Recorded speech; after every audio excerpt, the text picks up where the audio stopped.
السلام علیکم درنو دوستانو، امید دی تاسو په ټول روغ جوړ یې، خوشاله به یې. درنو دوستانو، تاسو په تمنیل باندې هم لیدلی وي چې دا ویډیو د څه په باره کې ده.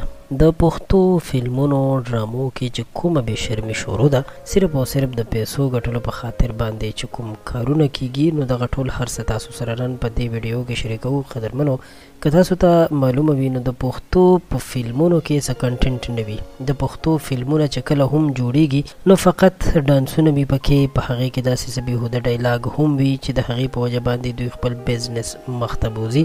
اگر که زموږ دا خبرې به په ځینو فلمي اکټران چې ځان ته وایي په هغوی باندې به ښې نه لګي، خو هغوی د هم ځان سره لږ سوچ وکړي. هغوی اکثر رهایش په لاهور کې کوي یا په پنجاب نور داسې ځایونو کې چې هغه ځایونه هیڅ کلچر نه لري. هغوی بیا راځي په پښتو باندې فلمونه جوړوي، نو یقینا چې زموږ زړونه خفه کیږي.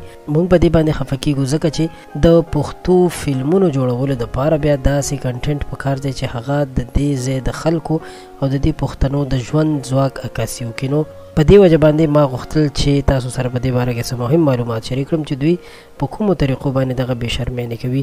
اوله خبره خو دا ده چې د پښتو کومې سینماګانې دي، په هغې باندې دوی داسې فلمونه چلوي چې هغه د کتلو نه دي، بل دوی بس یو کیمره پیدا کړې وي، یو څو کسان وي چې هغه د پښتو د فلمونو نه تاویږي راتاویږي او همدوی دغه فلمونه جوړوي. خپل ځان ته هیروګان وایي، یو جینکۍ ټوله راغوستې دي د لاهور نه. نو په دې باندې هم د دې فلمونو نه یو بایکاټ کول پکار دي.